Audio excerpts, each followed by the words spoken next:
السلام علیکم۔ سورہ فاتحہ اور نماز کے لیے سورہ فاتحہ کا پڑھنا ضروری ہے۔ سورہ فاتحہ کے بغیر نماز نہیں ہوتی، یہ سب کو پتہ ہے۔ اس کے بعد بسم اللہ الرحمن الرحیم سورہ فاتحہ سے پڑھنا ضروری ہے، یہ بہت کم لوگوں کو معلوم۔ اور سورہ فاتحہ تجوید کے ساتھ پڑھنا نماز میں ضروری ہے، یہ بھی بہت کم لوگوں کو معلوم۔ تو انشاءاللہ میں شیئر کر رہا ہوں، انشاءاللہ بہت باتیں معلوم ہوں گے اس میں۔ نماز میں سورہ فاتحہ تجوید کے ساتھ اور بسم اللہ کے ساتھ پڑھنا ضروری ہے، نہیں تو نماز صحیح نہیں ہوتی۔ کوشش کریں گے ایک ایک حرف صحیح کرنے کی، ہو سکتا ہے ویڈیو بڑا ہوں گا لیکن انشاءاللہ فائدہ ہوں گا۔ شروع کریں گے۔ بسم اللہ الرحمن الرحیم۔ با کسرہ بھی، کسرہ آیا تو وہ چیز باریک ہو جاتی، تو جس پہ کسرہ آیا اس کو باریک پڑھنا ہے۔ بس موٹا نہیں، بسم اللہ، میم کو بھی باریک پڑھیں گے۔ بسم اللہ الرحمن، را کو موٹا پڑھیں گے، ہا کی آواز حلق کے درمیانی حصے سے نکلیں گی۔ اس کے بعد الرحمن الرحیم، نون کسرہ باریک پڑھیں گے، پھر اس کے بعد را کو پھر موٹا پڑھیں گے، تو آواز نیچے جا کے اوپر جائیں گی، جیسا نررحیم، ہا کی آواز حلق کے درمیانی حصے سے نکلیں گی۔ بسم اللہ الرحمن الرحیم۔ الحمد، ہا کی آواز حلق کے درمیانی حصے سے نکلیں گی، دال ضمہ دو۔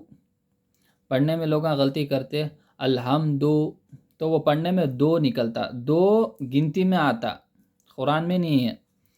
دال ضمہ دو، الحمد للہ رب را کو موٹا پڑھنا، با کسرہ بی، با کو باریک پڑھنا۔ لوگ غلطی کرتے، را کو را پڑھتے، رب تو را نہیں ہے، را ہے، را کو موٹا پڑھنا ہے۔ رب العالمین، عین کی آواز حلق کے درمیانی حصے سے نکلتی۔ کوشش کرے تو بہت آسان ہے۔ عالمین، الحمد للہ رب العالمین۔ الرحمن الرحیم، پھر سے آ گیا، را کی آواز موٹی، ہا کی آواز حلق کے درمیانی حصے سے۔ الرحمن الرحیم، نون کی آواز باریک نیچے لے کے جا کے پھر اس کے بعد را آ رہا، را کی آواز موٹی آئیں گی، ذرا اوپر آئیں گی۔ الرحمن آپ غور کرو، آواز نیچے جا کے اوپر جا رہی ہے۔ الرحمن الرحیم، ہا کی آواز حلق کے درمیانی حصے سے نکلیں گی۔ مالکی، لام کسرہ آواز باریک اور نیچے جائیں گی۔ مالکی یوم الدین، یومی میم کسرہ، اس کے بعد دال کو دو بار پڑھنے کی کوشش کرو۔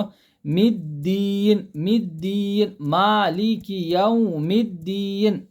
اس کے بعد ایاک، حمزہ کسرہ اے بی سی ڈی، ایاک نعبد، یہاں پر یا کو دو بار پڑھنے کی کوشش کرنا ہے۔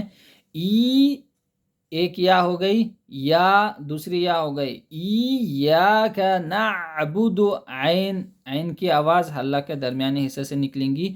بودو، با ضمہ، بو نہیں ہوتا، نعبد لوگ پڑھ لیتے نعبدو، بودو، وہ آدمی جب پڑھتے وقت پہ اس کو سمجھ میں نہیں آتا لیکن غلطی ہوتی۔ بودو نعبد و ایاک، پھر سے حمزہ کسرہ اے بی سی ڈی، ای کو یاد رکھو۔ ایاک نعبد و ایاک، یا کو دو بار پڑھنے کی کوشش کرو۔ و ایاک نستعین، نستعین میں غلطی کرتے، نستعین پڑھتے، ایاک نعبد و ایاک نستعین، نستعین نہیں ہے، عین ہے اور توڑ توڑ کے کوشش کرو، یعنی کہ ہلو ہلو پڑھنے کی. نستعین، سانس توڑنا نہیں ہے. نستعین، عین کی آواز حلق کے درمیانی حصے سے نکلیں گی. اہدینا، آواز کو نیچے باریک، دی آواز کو باریک نیچے. اہدینا، نا اہدینا. سی صاد کی آواز نیچے اور باریک. سی را، اس کے بعد را آ رہا. سی را کی آواز موٹی اور اوپر جائیں گی، تو نیچے سے پھر اوپر لکھ جانے کا ہے آواز کو. صراط، صراط. نارملی لوگ سرا پڑھتے، را پڑھتے. صراط الذین، تو را کو موٹا پڑھنا ہے نہ کہ نارمل. تا، اس کے بعد تا کو بھی موٹا پڑھنا ہے. صراط، فرق سمجھ میں آ رہا ہوں گا آپ کو.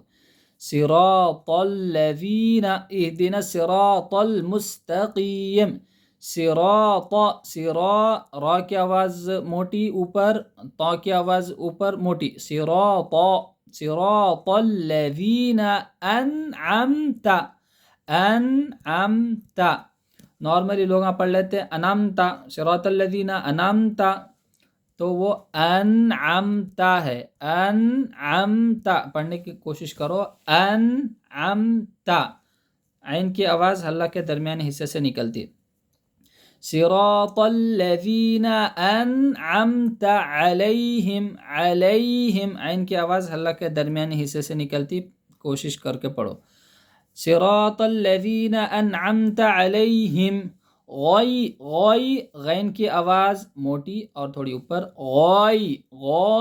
غیرل، اس کے بعد را کسرہ باریک اور تھوڑی آواز نیچے لکھ جانا. غیرل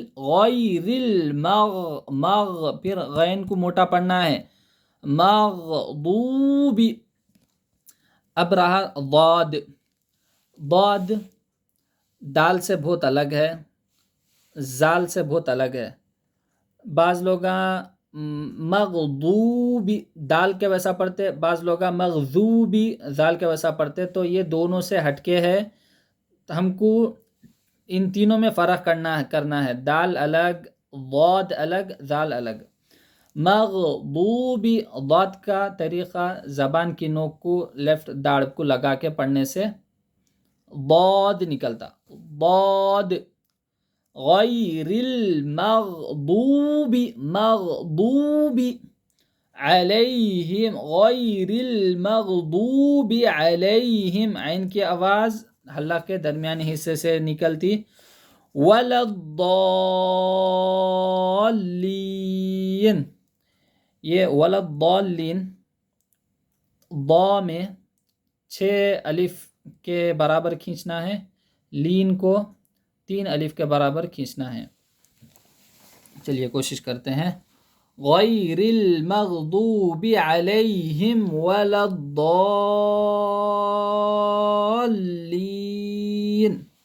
غیر المغضوب علیہم ولا الضالین.